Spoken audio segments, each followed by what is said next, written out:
بسم الله الرحمن الرحيم. السلام عليكم ورحمة الله تعالى وبركاته. الحقيقة أن برنامجكينو caawa wuxuu noqonayaa qodobo aad iyo aad u muhiima oo kaga hadlayo Soomaalinimada, dictatorka ama kala taliyaha, bahdilaada qayb ka mid ah dadkii Soomaaliya deganaa uu farmaajo ku hayo. arrimahaas aad u muhiima ayaan doonayaa ka hadlo. والحقيقة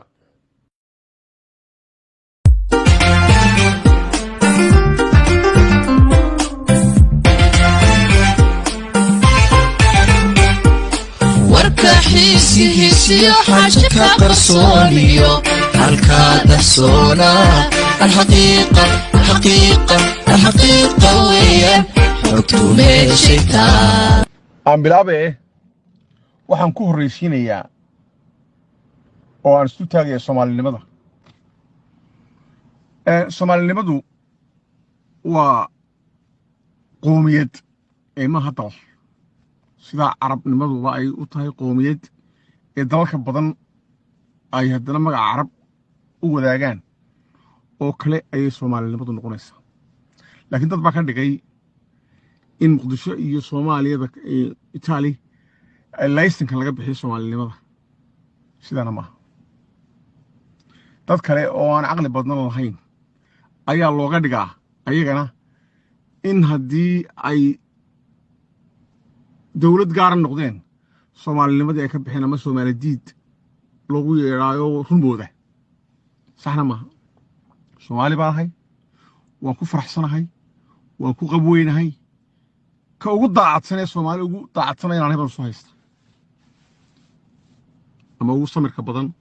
ama aan cudadi ku jirin ee kuwa kale Soomaalida ana la jecel nolosha. inay noolaada ma jecelahay, inay dhibaato gaadho ma jeceli, laakiin ayagu tacaakiskeeda waxay jecel yihiin dhibaatadayada iyo nolosha dhibaatadayada iyo xumaantayada waana ka muuqata. waxay ka muuqataa sida u dhaqmayaan iyo taariikhdana soo martay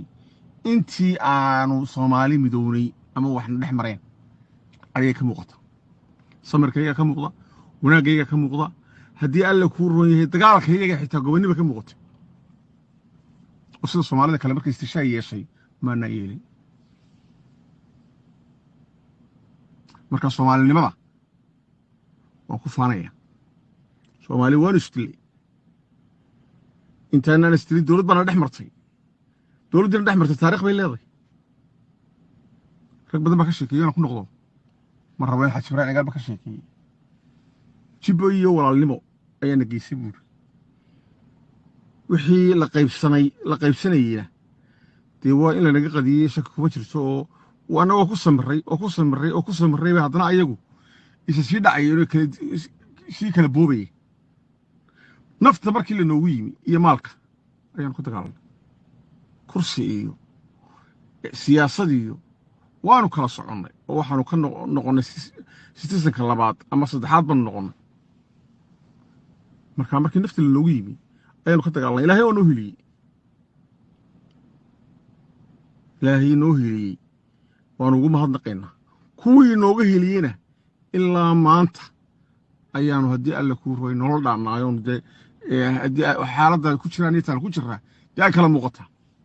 markii la istilina waanu gobonnimo dagaalanno. markii ilaahay nooga heliyey kuwii dhulka iyagaan ugu nimee lagu beerayey gawaadho baan kusoo gurro kamanaan aarsan oo birta kamanaan aslin. taariikh weeyaan dhacday. halka Muqdisho oo Siyaad Barre iyo xukuumaddiisii dee dhigiyacabka hayd la dagaalamayey ay kuwii la dagaalamayey yidhahdeen yaa daarooday. taasoo dee qalad ahayd. daarood dee qaar baa la dhibayey oo maamulku dhibayey oo baraagahooda duminayey oo leynayey. saxna may ahayn. haddii ilaahay kuu heliyo cadowgii iska kicisana inaad ka argoosto dad waxba galabsoonad qabiil u disho dee iyana sax may ahayn. xamar bay ka dhacday iyo koonfurta Soomaaliya. maanaan samayn anagu sidaa. haddaan cugad qabno oo aanu aarsanayno dee waanu samayn laynoo sida qayrka yeela baanu yeeli laynoo ma garanaysa dee way naga muuqan lahay. maanaan yeelin. marka gobonnimada Soomaalida inaan halkaa isu taagannahay ayaa haddii alla kuu roon yahay ayaan ku faanaya haddii caawa meelaha qurbahee la joogo soomaalida aanna waxba wadaaginayn isdilaynaa ka sharaxan tahay ama wax ka tahayna qaaraankeeda annaan ka hadhin codkeeda annaan ka hadhin cugdad ma qabno asxaab baan ku leenahay walaalaynoo yihi laakiin inaanu haddii alla kuu roon yahay godkii aanu ku dhacnay dib ugu dhacno lagu khiyaameeyo habeen xalay u tagay ama wax dambe Soomaali naga dhaxeeyaan koostee waa doqonnimo halkaasaa Soomaalinimadii ku dhaafaya waxaan gudbayaa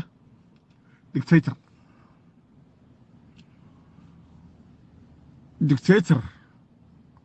maxamed siyaad baraaha ka ugu xun buu ahaa ee taariikhda galay adduunka qiraya Soomaaliya qiraysa ilaahay baa qiraya taariikhda qiraysa inuu dictatorka ugu xun ahaa ee dadkiisa haddii alla kuu roon yahay awooddii ay lahaayeen ku dilay ku boobay ku dhacay haddii alla kuu roon yahay heerkii ugu xumaa la gaadhay ummadda taariikhda qoraysa hal xaaraan dhig xalaal ma dhashay baa la yidhi inqilaab iyo dhac buu ku qaadatay dowladnimada laba dooran kuwii la doortay ee shacabku doortay buu ka dhacay dowladnimada markaasuu wuxuu doona sameeyey markaasuu haddii alla kuu roon yahay diintii bedelay aayadii qur-aanka bedelay markaasuu hal doorkii dadku lahaa gumaaday markaasuu siduu doonaba yeelay sidii waxaan dhimanayn markaasuu intii u xigtay ee uu dhalay iyo kuwii la dhashay iyo kuwii ka qabay uu awooddii ugu sarraysay u dhiibay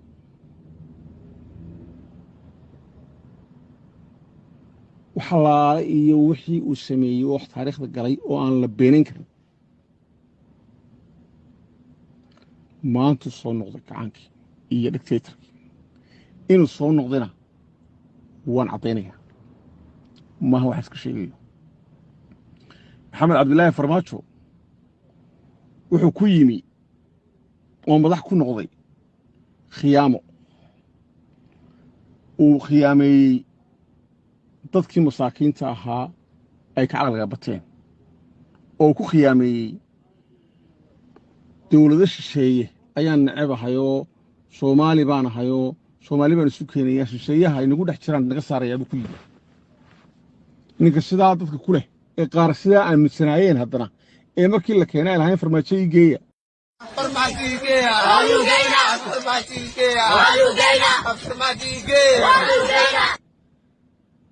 kuwa koonfurta jooga ee laga ilma dhalay masaakiinta ahay waxaanay haddana ogeyn in ninkan cidda u keentay lacagta ka bixinaysay dhaqaalaha ka bixinaysay uu ku soo baxay ay dowlad shisheeye tahay dowlad shisheeyaa keentay shaki kuma jiro nin dowlad shisheeye keentay ayaa haddana ku odhanaya dowlad shisheeyaa nacebahay shisheeyuhu waa wixii aan Soomaali ahayn oo dhan ee shisheeyaa ee taladaada qayb ka noqda dowladda qatar baa keentay taladeedu ku yimi arrinteedu ku yimi adduunkeedu ku yimi shaki male walow qaar kalena ay jireenoo dee intaas waddanka kala haayo inay ku shaqaystaan doonayay sidaas isagoo shisheeye keenay uu lahaa shisheeye ayaan ka soo horjeedaa Etoobiyaan ka soo horjeedaa buu lahaa dowladii hore xukunta oo gabra halkan jooga jeebka saraab ugu dhacay isagu dowladii jaarka iyana waa been ayuu noqotay dictatornimadii baan wadaaye wuxuu u yimi haba awood daraatee dowlad baarlamaankeeda ay kala soocan yihiin oo ay la xisaabtamaan oo aan waxba loo yeedhin ayuu u yimi markii uu u yimi dowladda boolisigiisu wuxuu ahaa inuu federaalka la sheeganayo iyo ismaamulada jira baabi'iyo oo dowlad awood leh oo ilaa gurmatooraha barasaabka magacawda uu isagu noqdo oo baarlaman magaciyaal ah oo kii maxamed siyaad barro kala ah uu sameeyo oo magacuuna tiibuu kaga dhabeeyey guddoomiyihii baarlamankee uu meesha ugu yimi wuu eriyey lacag buu kaga iibsaday sidii ka saaray meesha mid kale isagu uu samaystay oo isaga awaamirtiisa qalad iyo saxba ku shaqeynaya ayuu keensaday oo ilaa maanta jooga sidaasuu ku hantiyey haddii alla kuu roon yahay golihii baarlamaanka waa dictator iyo shaqadiisa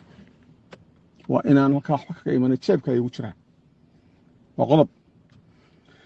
waxa kale oo uu sameeyey oo uu suuro gashay in maamuladii hawiye iyo kuwii raxan weynba uu gacanta ku dhigay oo uu ku dhigay gacanta oo ay sidaa ku gacan galeen oo uu dagaal ku qaaday lacagna isticmaalay oo uu sidii kaga saaray suuqa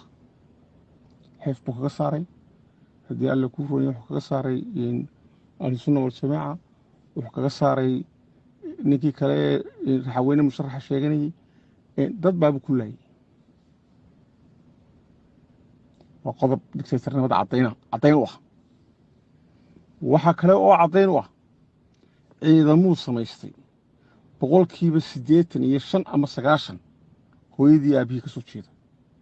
reerkii uu isagu ahaa hadda daarood ka hadli maayo waa reerku isagu ahaa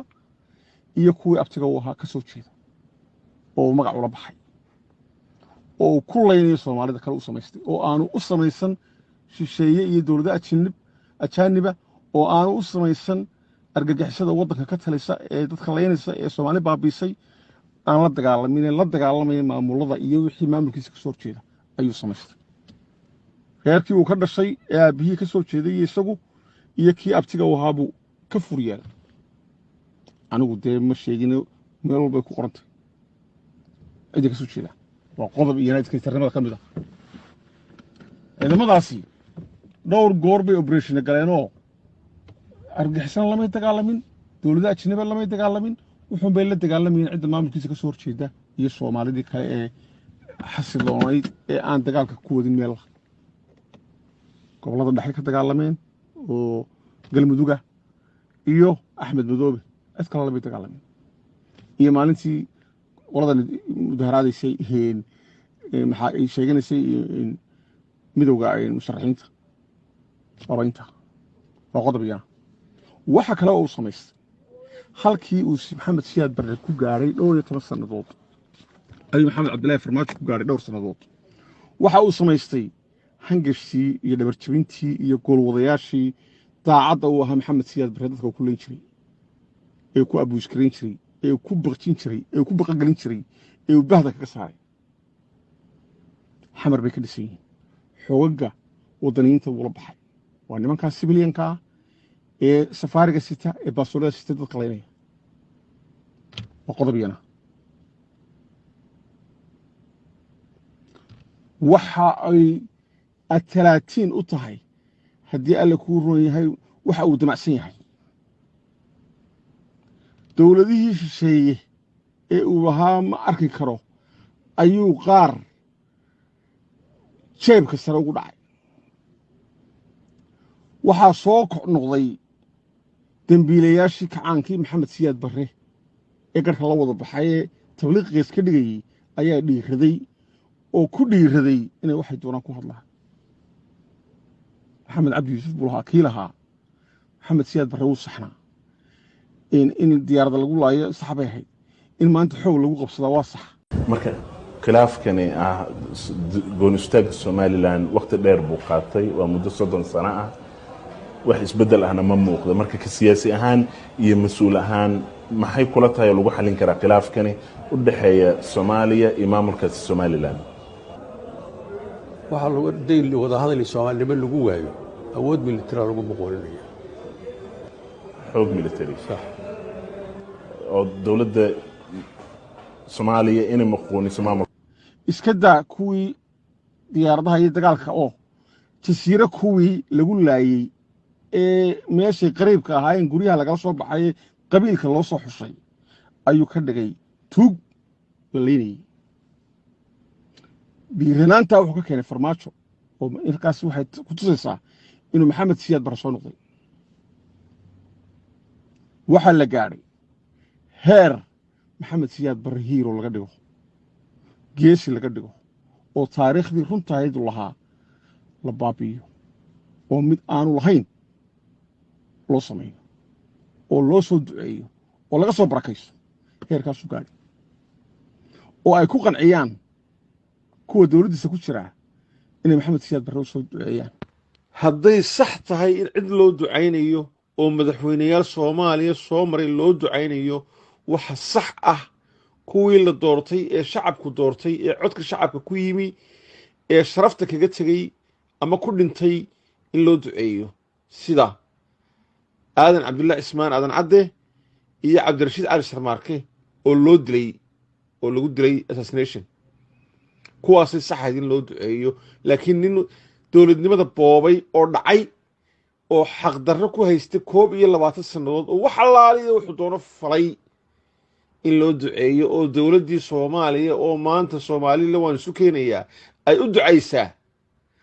waxa weeyaan taariikhdii oo la bedelayo iyo kacaankii oo soo noqday iyo dictatorkii oo soo noqday adduunka meel la kama dhacdo dictator Hitler oo kala ah oo umadiisii laayay oo 21 sannadood xoog ku haystay oo aan cidi dooran oo inqilaab waddanka ku qabsaday oo naf iyo maalba dadka laayay oo waxaa maanta mashaakil ka taagan ku isagu dhigay ah in loo duceeyo geesi laga dhigo oo haddii alle ku rumeeyo waa taariikh cusub oo uguba waxaana keentay dhiiranaanta waxa laga ilma dhalay Soomaaliya de kuwa imika aynu arkayna wax walba loo sheegay waxa loo sheegay kuwii halganka iskaga tuuray maxamed siyaad barre in halgankoodana uu qaldanaa maxamed siyaad barre ma saxa waa laga dhaadhiciyay way aqbaleen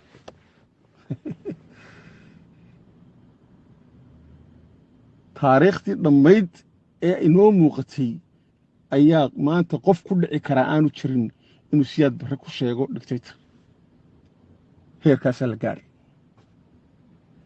kii musharaxa ahaa ee aqoon-yahanka sheeganayay ee wixii dhacay ogaa ayuu ahaa kii daraata wax ka qoray isagoo oon cidna ku gafin ayuu inuu dictator yahay farmaajo maxamed siyaad barrena dictator ahaa sheegay raaligelin buu ka bixiyey halka bahdilaadu ka gaadhay nimanka ah wax alla wuxuu ka raaligelinayna ma jirino de xaqiibu ka baqay ninka aqoonta isbidaya ee Soomaali baan madaxweyne u noqonayaa leh ee Soomaali baan isu keenayaa leh ayaa kii mashaakilka Soomaali koow u ahaa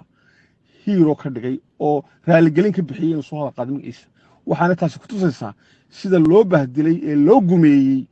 nimankaasi madax iyo mijo waxay yihiin halka Cabdiraxmaan Cabdishakuur oo maxamed siyaad barre ku dhici waayay inuu taariikhdiisa sheego maxaad u malayn qof ka sii aqoon gaabanna waa kii madaxweynenimada doonayay waa kii aqliga la bidayay waa kii aqoonta la bidayay taasi waxay ku tusaysaa sida reerkaa loo gumeeyey ay u gumoobeen inay ku dhiiran waayaan taariikhda maxamed siyaad barre maxaad u malayn kaasi kuwa aqoonta u yahay mijihiisii maxaad u malayn markuu madaxdiisa kaa tahay dee way ku daayeen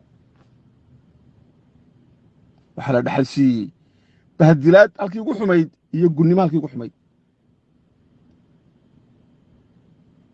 madax iyo mijo cidda maanta farmaajo hor taagan ee wuxuu wada ku fahamsan ee uu mari la'yahayna ma aha raxan weyn iyo hawiye kuwaasi jeebka sare ayay ugu jiraan madax iyo mijo maamuladoodiibuu hantiyey ayagiibuu hantiyey haddii alla kuu roon yahay cidda maanta keliya ka hor taagan waa Jubbaland iyo Puntland oo fahamsan inuu ayaga ku soo socdo oo uu naafaynayo oo uu gumaynayo oo uu dictator yahay ayay fahamsan yihiin kuwan kaloo dhami ma fahamsan barkood buu yeeshay hanti buu ku yeeshay lacag buu u yeeshay ayaguu isticmaalayaa waa kuwa ka barakaysanaya maxamed siyaad barre heerkaa la gaadhsiiyey maamuladoodii waa qaaru ka taliyo isagu farmaajo prime ministerkoodii ay 4.5 ku heleen waa nin isagu uu samaysto jeebka sare ugu jira waxba odhan karin uu ka soo hoyday raxweyn iyo hawiyaba cidda is hayaan waa ogaadeeniyo ma jeerta arkaya inuu ku socdo ayaga u baabinayo dadka kale way kala socdeen uu ka soo hoyey haddaba maxaa xalku noqonaya xalku wuxuu noqonayaa ninbaa mujir ayaa arrin jir rabay wadaad oo niman culimo u yeedhay wuxuu ku yidhi nimankii culimada ahaa bakeeriga ama bilaalaha qur-aan ku akhriyo ku jabiya nimankii culimada ahaa qur-aankii bay ku sii daayeen bakeerigii way ku akhriyeen wuu jabi waaye war qur-aankiina muxuu bakeerigan u jabin waaye buuri dee ma garanayna bay dhahan ku akhrinaya anagu waxba iskama naqrana wuxuu jabin waaye garan mayno isagii baa intuu ku akhriyey ayuu burkiisii qaado digadu ka dhigay bakeerigii qur-aankana akhriya buuri ficilkana raaciya qur-aanka iyo ducadaba haddaan ficil la raacin dee ma shaqaynayaan waxa weeye ma shaqaynayo waxa dhacday sidiiba ku jabay nimankan waxaan leeyahay suma wallaahi dahaya suma wallaahi farmaajida kaga tegi maayo magaaladan mooryaana hayso jirta soo ma waa lala dagaalamo waa la baxshay musaa beente etoobiyana soo galay maxaa lagu sameeyey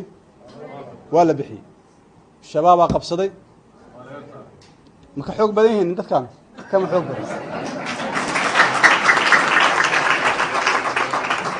wallaahi uma wallaahi wallaahi uma wallaahi wallaahi uma wallaahi haddaysan joojin waa bixinaynaa iyo shirbis shirbisaanoo dooni mayna aad sahraa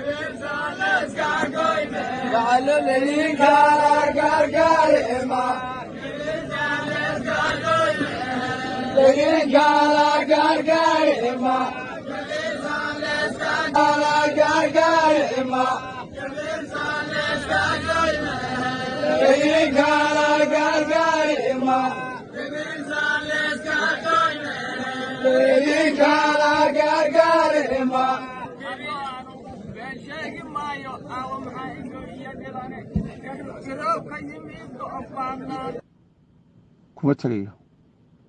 ficil buu ku tegayaa waa dembigiinnii oo dunuubtaa gasheen ayaa kan dhashay inuu mar labaad kacaankiidu ku soo noqdo taariikh ayuu kacaanka lagu eriyey naf iyo maal iyo wakhti badan baa galay sidii la isaga kiciyey maxamed siyaad barre wixii oo dhan inta la baabi'iyey ayaa maxamed siyaad barre soo noqday oo maanta laydinla marayaa in laydin idhaahdo ka barakaysta oo hiiro laga dhigo taariikhdu ilaahay baa laga bartay qur-aankan kariimka ah ee munasalka ilaahay soo dejiyey ayaa taariikha oo lagaga sheekaynaya dadkii dhintay ee wanaag iyo xumaba lahaa abulahab iyo abujahal iyo xamaalatulxatab iyo dadkan laga sheekaynaya dee waa dad dhintay kuwa kale wanaagga falay asxaabtii ee qur-aanka ka buuxa ayaguna waa dad dhintay waxaa looga sheekaynayaa in wax lagu barto oo duruusay noqoto iyo aayado wax laga barto oo xumihiina lagaga fogaado wanaaggii la falayna haddii arinku la falo oo lagaga daydo wanaagga dadkii sameeyey taariikhda adduunka iyo aadamuhu qorayaana waxaa loo qorayaa in wanaaggiina dadkii wanaagga sameeyeyna lagu daydo kuwii xumaanta sameeyeyna lagaga baydho oo saasay sax ku tahay waxaa la marayaa in taariikhdii maxamed siyaad barre la qariyo oo been laga sheego oo laga dhigo qof wanaagsan kuwii halganka iskaga tuurayna dad xun laga dhigo heerkaasaa la marayaa xalaaliyo wixii lagu dhiiran waayey oo dhan baa maanta lagu dhiiraday markaa maxamed cabdi yuusuf hadlayeelo xalalaayo isagoo xabar jooga yacni annagu haddaba kuwaa ma nihin mana noqon doono dadka reer somalilandna mid baan leeyahay waa aragtaan wax soomaaliya ku socda fursadaa haysataan aan adduunku haysan madaxdiina idinkaa doortay laydinma dooro dowladda idinma keenaan idinkaa doorta odayaal idinma dooraane qof waliba wuu codaya codkiinaa wax beddelaya